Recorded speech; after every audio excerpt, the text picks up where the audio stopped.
All right, so you can start on your back in constructive rest. So that's the one where your feet are kind of wide and I'm like, I've been in the house all day with my slippers on still. So feet are wide, knees are together, and then arms can be anywhere. You can put a palm on the belly, a palm on the heart. You can drape them crisscrossed over your chest. Or if you're feeling like you want to be a little more expansive, you can open your arms out wide and let there be some space under the armpits. And then starting by just gathering. Took a meditation workshop yesterday with my teacher, and I love the way she started it. She said, inhale, gather your mind, and exhale, drop down into your body. So simple. Inhale, gather the threads of your attention. And on the exhale, feel a sense of earthing. Feel a sense of the weight of your human skull. You know that the skull is the heaviest part of the human body, the brain, the densest. You got like 10 or 12 pounds up there on top of your spine. So, can you really let that go? Let it rest effortlessly.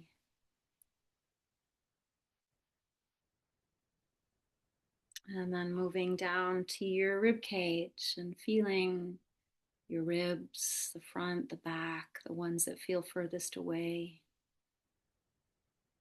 And breathing into your ribs as if they're a tide pool, filling and receding with each breath.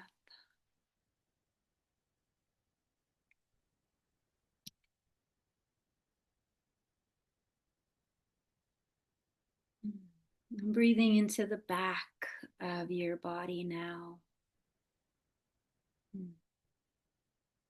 Feeling how the lungs, they're not just balloons in the front of the chest, but they reach into the back, to the sides.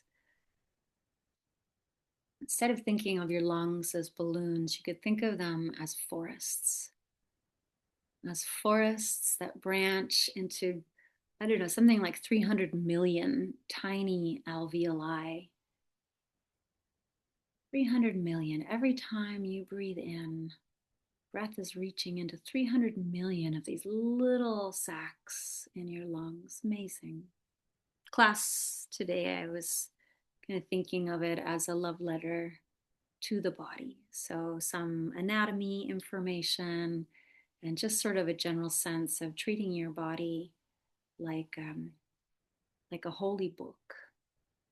One of my teachers, Gil Headley, he talks about the metaphors that we use to talk about our bodies. Like he says, a lot of doctors talk about the body like it's a car, like you replace this part and you put this part in and take that out. You can talk about it as a car, your brain as a computer, your body as a machine. And when you think about it and speak about it like that, you move in a way that might reflect that. And so he says instead, we might think about our bodies as holy books, sacred scripture upon which everything we've experienced has been written, all our joys, all our traumas, and and that we can study this book with reverence and reflect on its meaning. Really treat it like a sacred text on which everything we care about is written. Take another couple of breaths to let yourself soften, and even imagining the space around you, the room that you're in, also begins to soften. The air begins to soften. If there are creatures in your room, I've got one weaseling around next to me right now. Let the creatures soften, even. Everything softens. And then stay soft, stay slow, stay low as you begin to climb your way up to a seat. You're going to start with a caterpillar. So that's the seated long leg forward bend. I always have to remind myself in this one, should I shake the legs out or I pat them just to remind muscle to loosen its grip? Because if you're a longtime yogi, you're very trained to flex your feet, squeeze your legs, all that stuff. So you just kind of give it a little shake or a pat or a wobble, reminding you to be soft. And then it's a gentle bow forward, like a flower petal heavy with rain. You just bow your way down. And any props, you can put something underneath your knees, you can put something under your butt, you can put something under your hands or under your forehead. Many, many options to get to the same place. That's it. And then just let your heavy head go. Can it rest effortlessly again? And if it needs support, put a bolster underneath it.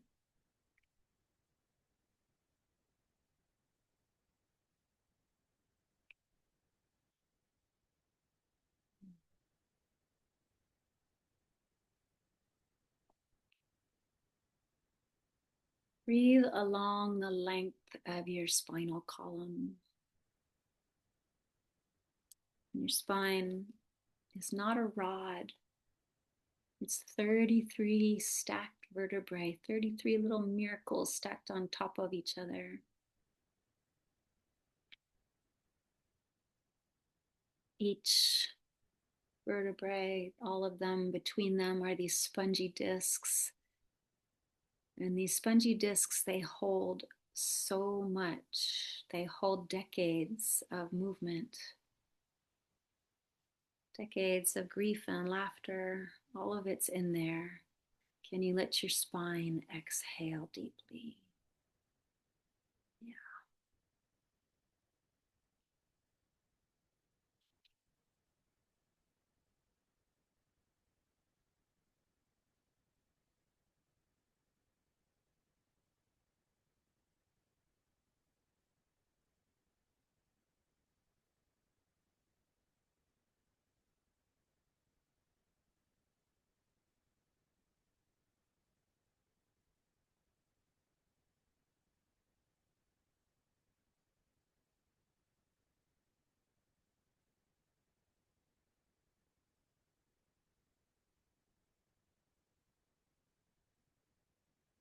Notice where your mind goes and bring it back to your spine, and picturing within your spine, protected by the bones, is your spinal cord. This is like a river of electricity bathed in cerebrospinal fluid. So, right inside you, right in your very center, you have a shimmering river of electricity, a highway of nerves, carrying sensation, carrying memory. Can you soften everything around it so that it might have a little more space to exhale? Everything around the spine loosening.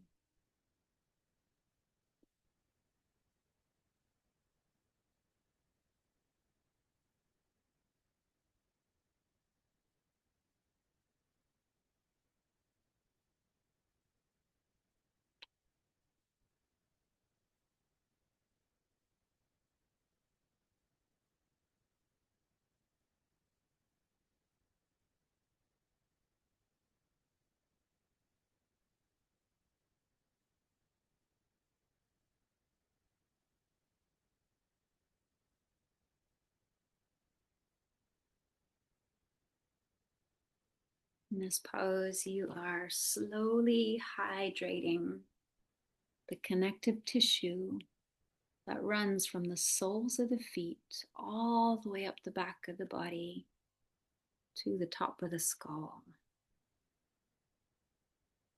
Hydrating and warming.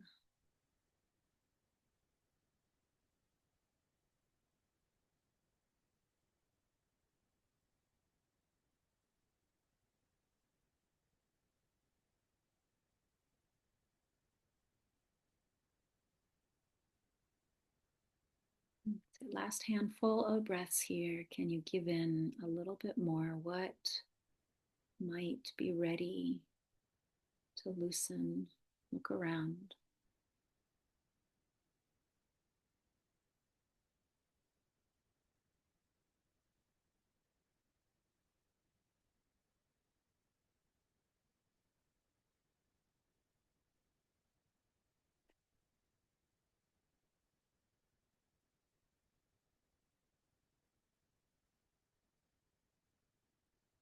And as you rise, just noticing sort of subtle throb beneath the stillness, and rising to sit, to rest, or to move in any way that feels nourishing. So you can windshield wipe, which we are going to do in a moment anyway. You can simply sit and absorb, digest, and recover, whatever feels good.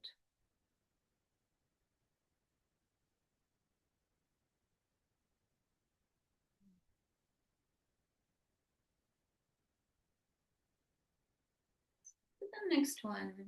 Next one is a deer. You can go to any side you want, doesn't matter. You'll take your feet nice and wide, lean back onto your hands, and let your knees just wobble a few times side to side. Just a little gentle awakening of the hips into internal and external rotation.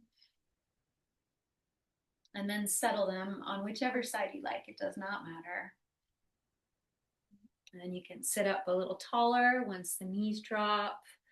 Turn towards your front leg, and you've got some choices here. You can fold straight over it, or you can add a twist. You can turn in the direction or away from your front leg, away from your front foot, and fold out to the side, and gathering any props that you might like to have. If you want to bring a bolster with you, a block, a pillow, anything at all.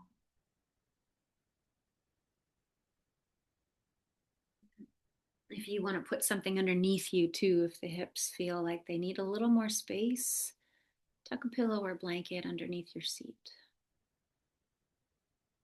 And then just noticing that place where the body starts to yield. There's always a moment in these poses where the switch happens from efforting to yielding to receiving.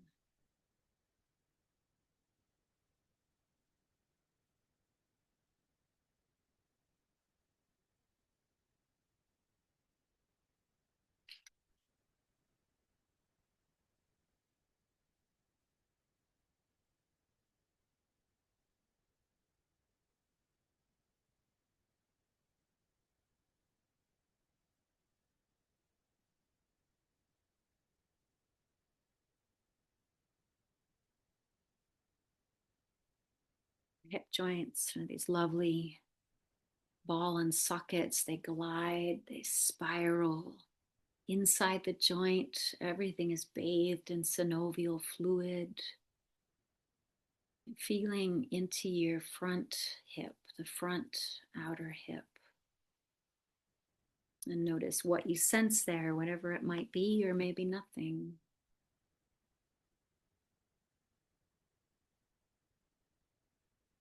The outer hips are these quiet stabilizers of our body.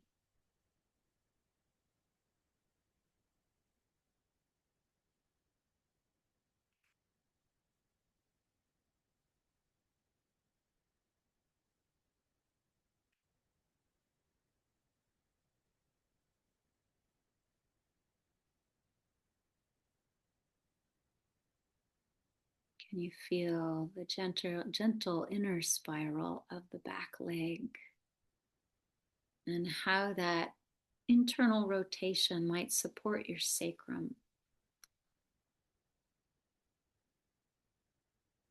The back leg, as it spirals in, it allows the pelvis to absorb the movement of our daily life, like when we walk. And just say a little thank you to your hips.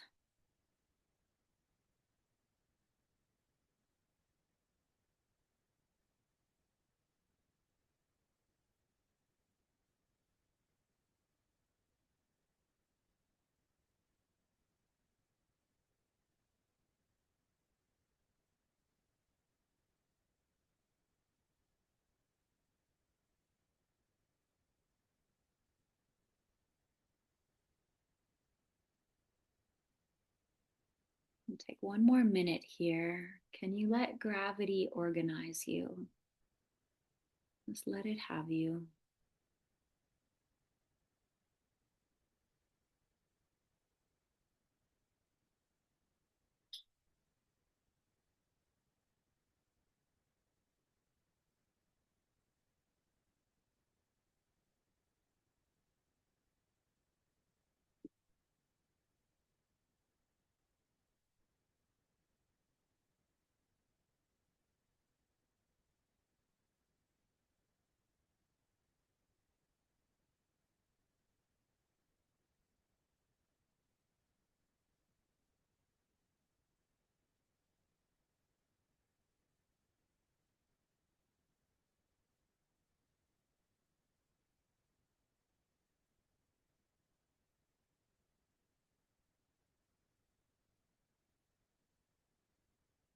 And when you come out, you can come out and simply sit. You can stretch, you can lie down. You know by now, you know the deal.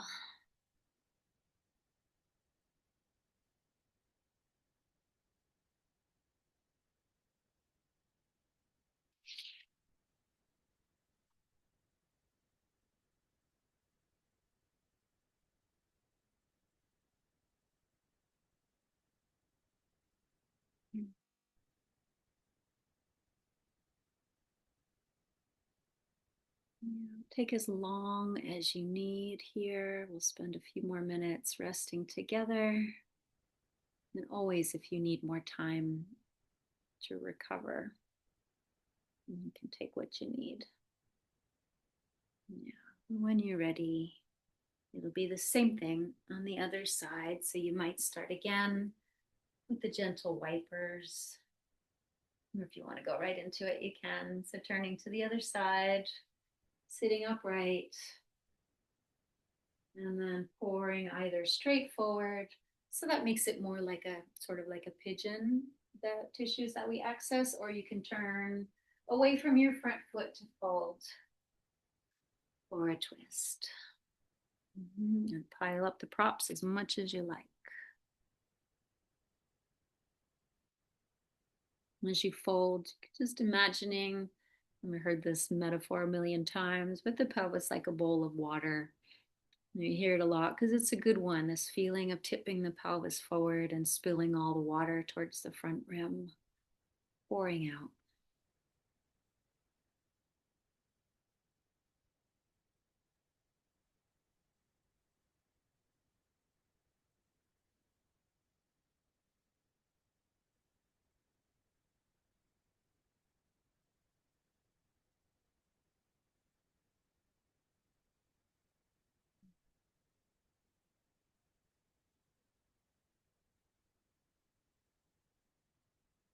Let your jaw soften here.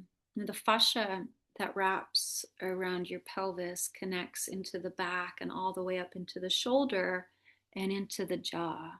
So that's why, and it's all connected, why when we soften the jaw, the hips might respond and vice versa. So just notice what happens when I let go a little more resistance around the pelvis. Maybe you can even try to feel that ripple of sensation from the pelvis up the back to the shoulders to the jaw.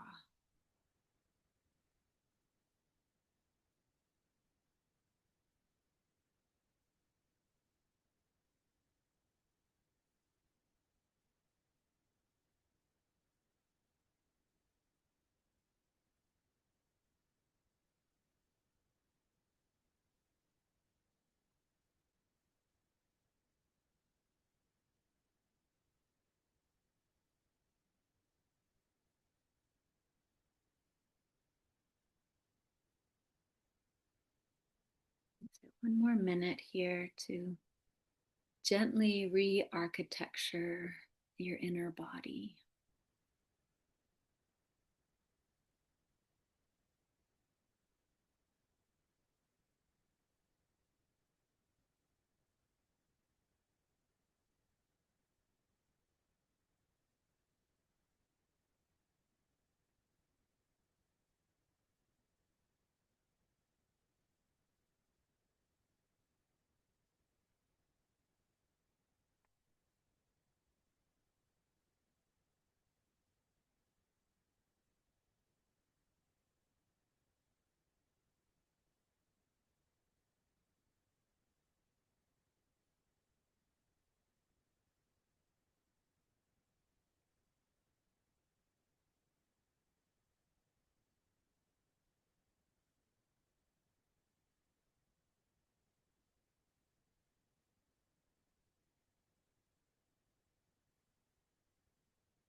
And rising, coming tall again. Take your time and just let it go however you want to let it go.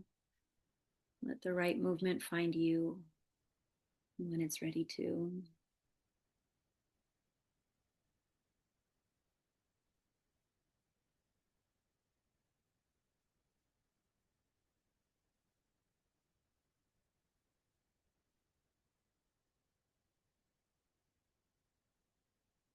We really are re architecturing. It's kind of magical, this practice. That as you apply pressure, that intensity turns into warmth, and that warmth helps the collagen fibers start to move and shift and completely remodel. It's like you're completely remodeling your inside to a structure that's more fluid and helps you glide through life instead of sticking. Let's take it down onto the belly for a sphinx. Any props, any variations, anything. If you've got a wall, I don't mention it. I don't mention it a lot, but the wall is a lovely prop. One of the ways I like to use it in Sphinx is just to put my shins up against it, tops of the feet against it, and you get a little extra compression if that's something you want without having to hold your legs up there. You can do this without a wall as well, just bending your knees.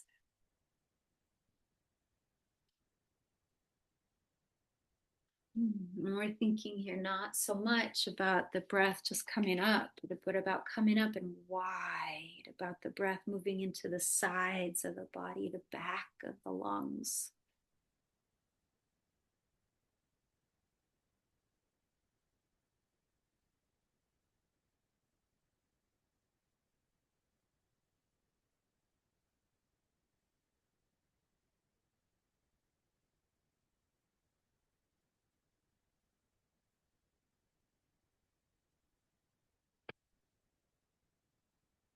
Soft jaw, soft eyes.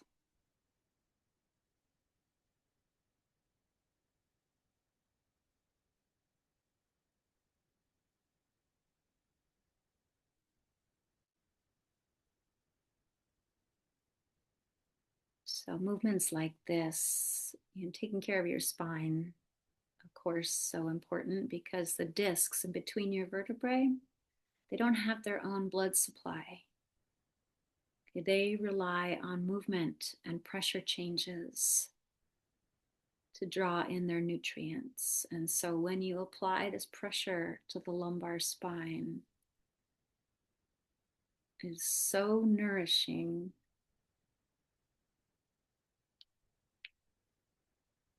Right now, the front discs, the front of your discs are receiving some pressure, and the back of the discs is getting hydrated.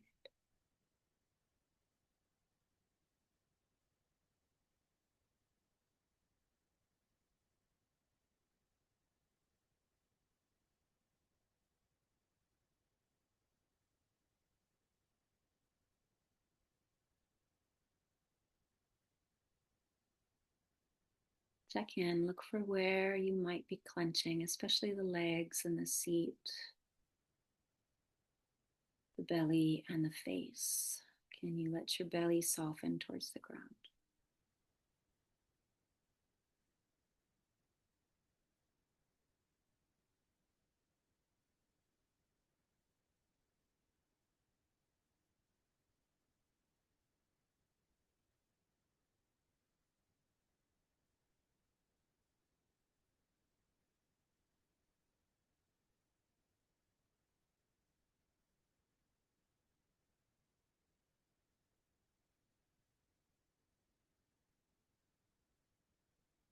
Let your shoulders soften as well. Between the head and the shoulders, you've got this brachial plexus of nerves. It's a big bundle of nerves running from the scalp down to the shoulders. And when we make some space there and soften around it, sometimes it can feel like cleaning static off a radio signal. Right, so let your shoulders soften.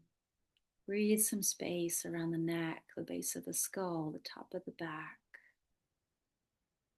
And see if maybe some static might lessen.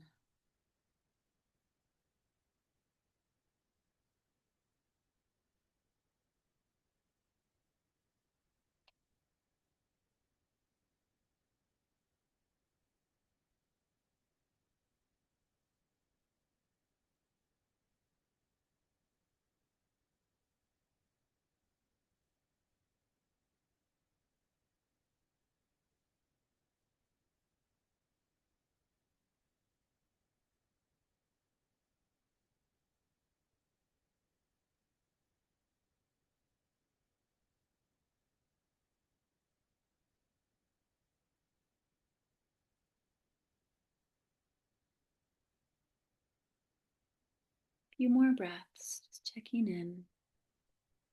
Come back to your body if your mind wandered off. What do you feel? Where do you feel the sensation? Can you lean into it for a couple more breaths?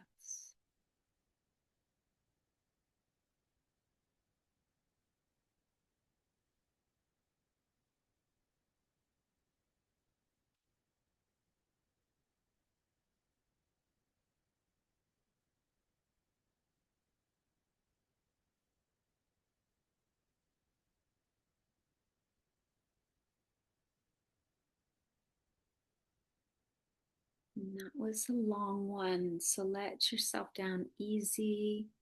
You just pause on the ground before you take any other movement. Just let the fluid rush back through the low back.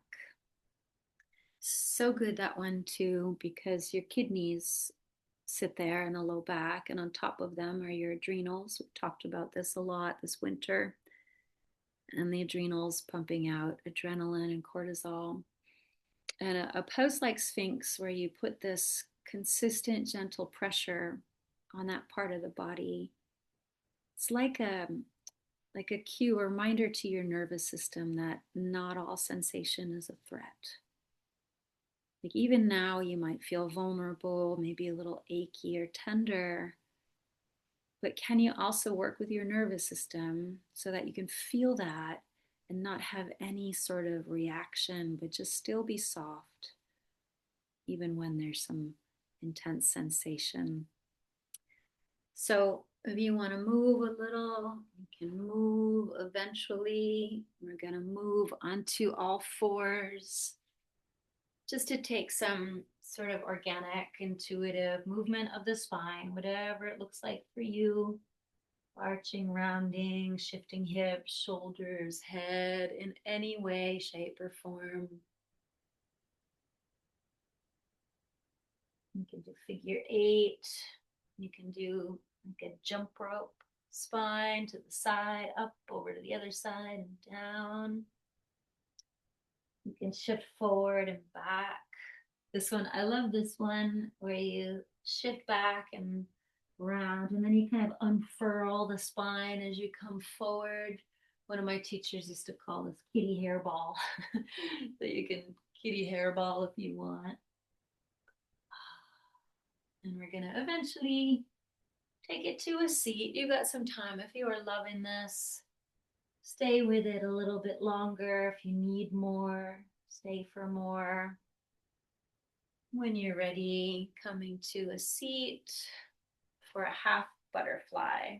Lots of love for the spine today. So any leg, we're going to do them both. So you stick one leg out to the side, the other foot tucks in, anywhere, and you can really vary the sensation on this one. Body loves to repeat what it knows. It wants to just go right back into those familiar patterns. So this is also a practice of disrupting those patterns in gentle ways. If you always do this pose the same way, you can play with moving your knee further back or further forward, moving your front leg out to the side or straight in front of you. Options. And you could even do it with a leg that's bent in sort of like a half virasana if you wanted to. So many options. And so you're turning to the long leg. And then it's just that release of pouring forward again. Always, always, we're just melting and pouring and draping. And if you decide the version you chose isn't what you need, you can change it. Folding over your leg with softness.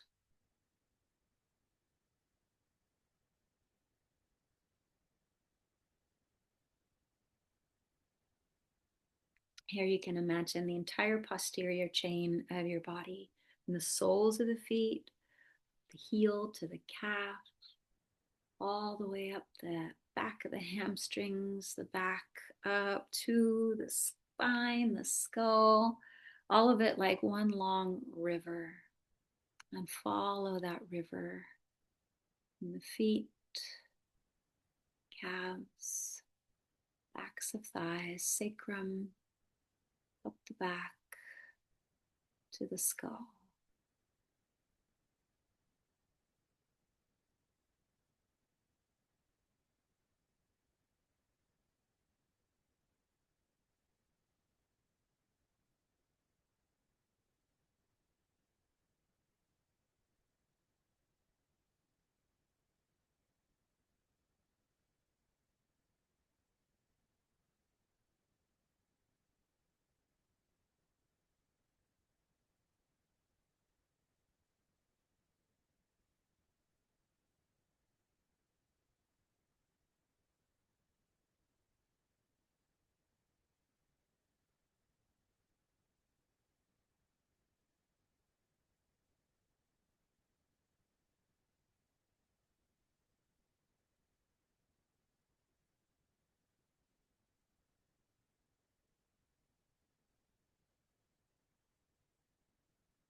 My teacher, Cindy Lee, yesterday, she gave this idea of mindfulness is like stepping into a river. And she said, you know, when you're like you're on the subway and you're so lost in your thoughts and you don't even realize it. And then all of a sudden you come to and you realize you've been staring at somebody like, oops.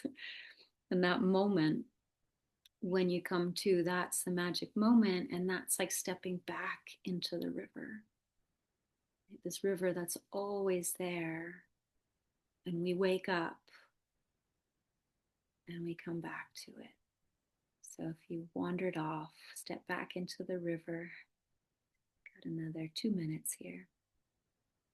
Plenty of time to just keep loosening and melting.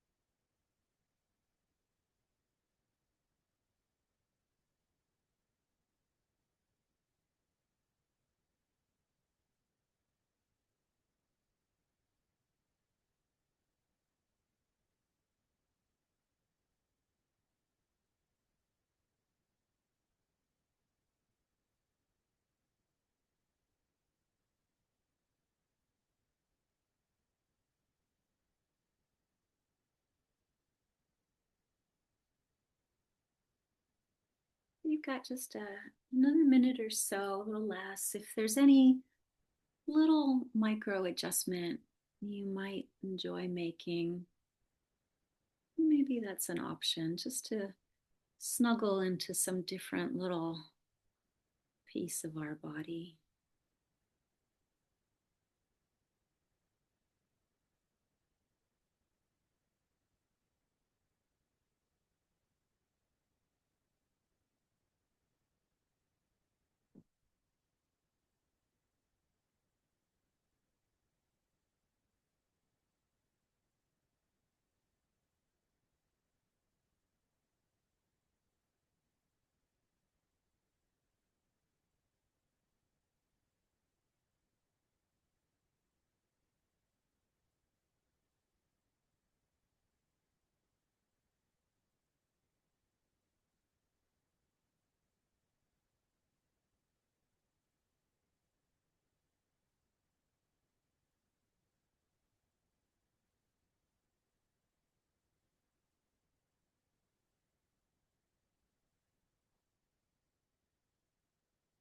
as you come out of the shape, feel all the little subtle changes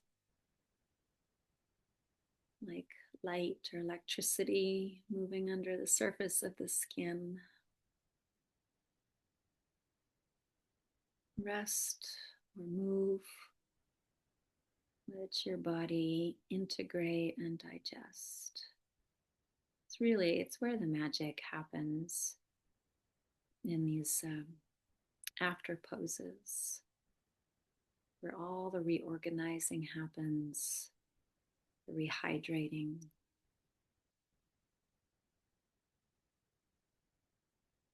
You all probably know this, but you should drink a lot of water after you do a yin practice, because when we push the water out of the tissues and then the body pulls fresh water in from the bloodstream to rehydrate.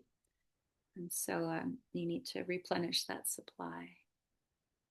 Let's take it, when you're ready, over to the opposite side. Same thing. May or may not look the same. Other leg sticks out. You bend your one. And if you decide maybe you took the half hero version on the other side, you don't want it on this side, all good. When we try to force our body into symmetry, we do ourselves a disservice. It's not nice to be tyrannical about symmetry. So turning towards your long leg, and then just let your spine round naturally. Let your spine round naturally, not forcing. Not forcing in these poses. We're just convincing the mind that it's safe to let go. That's it. So how do you do that in this pose? You can start by deepening the breath and letting it fill the belly right away. That's a signal to the mind that it's safe to let go. You can do it by feeling the earth underneath you like a palm that you could sink into.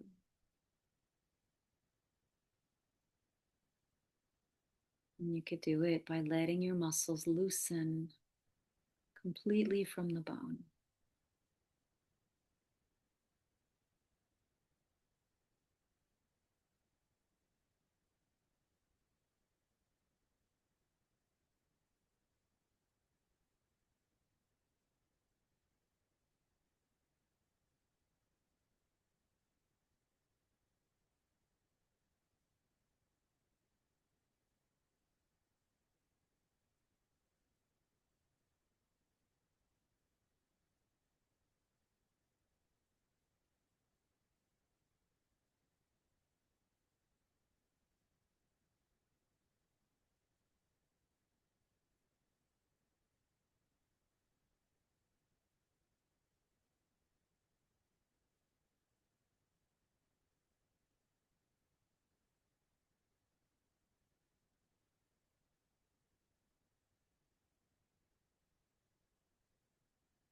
Release your jaw, let it soften. And maybe sense how that release can ripple down the back all the way to the hips.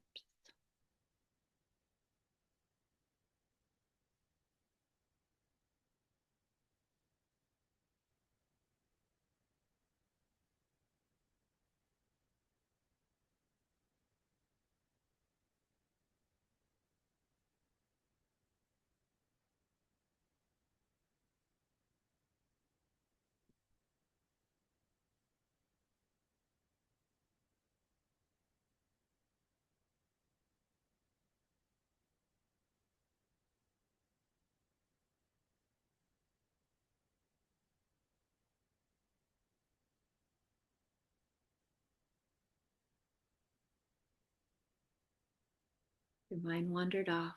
Come step back into that river of awareness. Feel the weight of your body on the ground. Sense the breath as it touches the nostrils on the way in and on the way out.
And floating your spine back up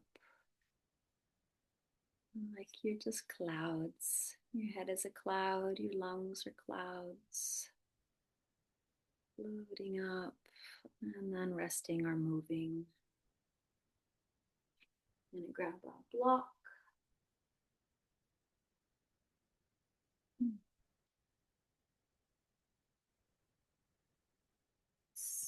So no need to do anything yet. You can continue to just recover.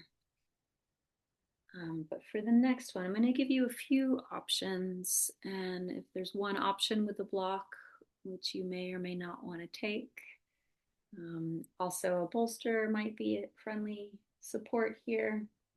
You don't have to move yet. I'll just show you first a couple of options. So first option, Supta Baddha Konasana. They're all Supta Baddha, but they're all different variations. You can put pillows, blocks, anything behind you if you like. Feet together, so you can see me, feet together. Support right up against you, and you lie back on it. You can also put a block under the top of the bolster, so it's more like a slide on the diagonal. You can put pillows or blocks underneath your knees. Okay, that's option one. It's going to be the most gentle if your body's craving some gentle tenderness. Otherwise, you can take it without any props, of course, or just an option maybe to take a block under your sacrum on its short side and take a Supta Baddha like that. And so that's going to be a lot more sensation. And so you decide yes or no. And I'm going to show you one more variation because it is the shape that I am the most in love with at the moment. Took a class a couple of weeks ago with one of my friends and she taught it and I thought, that's brilliant. So it's a few steps to get into it, but once you get into it, you can really settle. You start with a gentle bridge. You're going to walk clasp your hands underneath you, roll your shoulders underneath your upper back, and then you lower the body down onto the arms just the way they are. So my hands are interlaced, my arms are under my torso, and then I lower the back onto my arms, bring the soles of the feet together, and let the knees open to either side in Supta Baddha Konasana. So it's sort of a wacky variation, but to me, it just feels wonderful. So you can take that one. You can take it without any props. You could take it with a block or pillow under your sacrum, or you can take it with some support behind you. And so if you're not already on your way there, start to head there. And if you have questions or if you're not sure if you're doing it right, I'm here for you.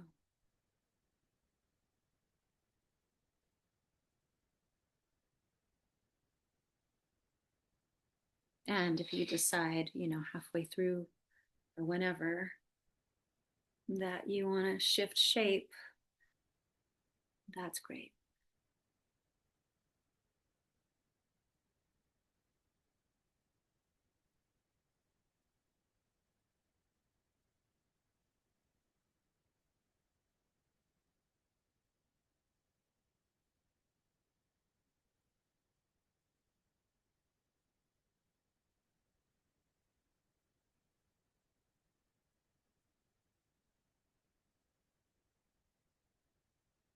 If it feels intense, just stay curious.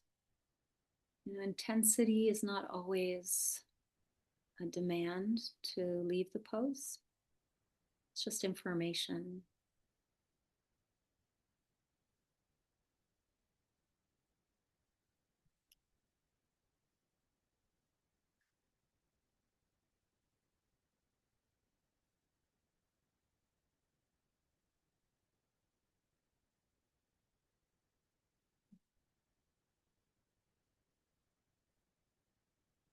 Inhaling, let your ribs widen like wings. And as you exhale, let your heart sink towards the back of your body.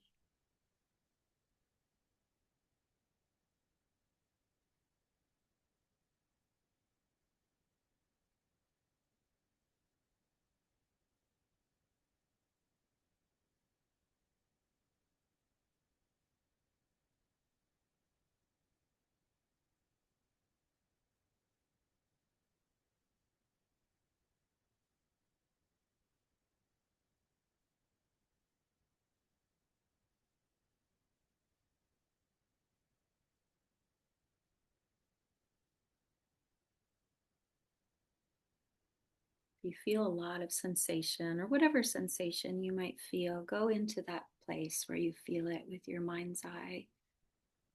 Can you imagine that sensation or that intensity is turning into warmth? And that warmth spreading and softening your inside. And just here for another minute.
You were in the version where your hands were clasped underneath the torso. Go ahead and release that. You can stay in Supta Baddha.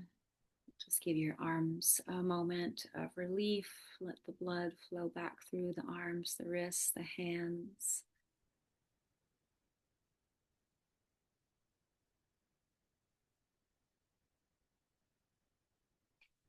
And then you all can decide if you'd like to stay there and let Supta Baddha be your Shavasana shape, or if you would like to transition to something a little more restful so that you can give your body time to rebuild, to rebalance, to recover.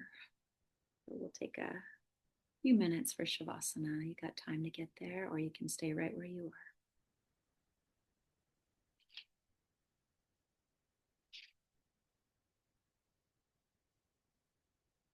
Wherever you are, whatever shape you choose, let it be one where your skeleton can really rest.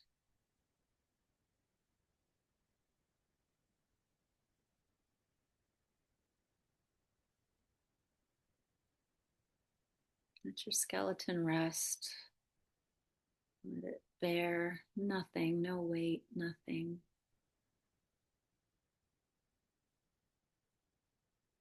And know that beneath your skin, you've got something like 300 trillion cells, all humming in perfect harmony. Maybe not perfect, but in harmony. That you got bones that are, yes, they're mineral, but they're also full of life. They're woven through with living cells that are constantly dying and being remade, rebuilding and dissolving. You're never the same body twice. So rest your incredible miracle body for a few more breaths.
Let the breath arrive a little bigger in the next breath. The exhale, more of a sigh, and an exhale. You can do that a few times as you start to make your way back if you're coming back. If you want to stay, please stay.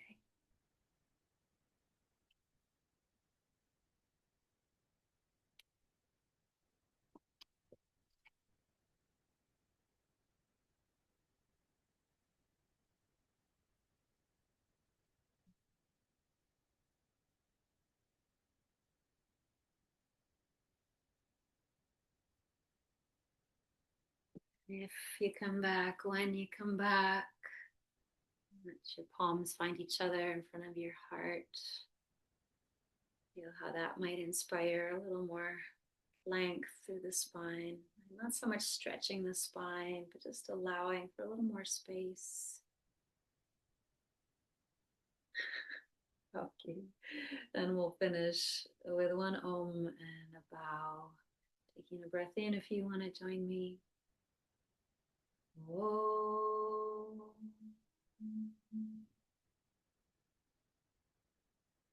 Thanks, everyone. See what I have to deal with. This guy, the whole time I'm teaching, he's jamming his face into some part of my body, aren't you? So helpful. Yeah.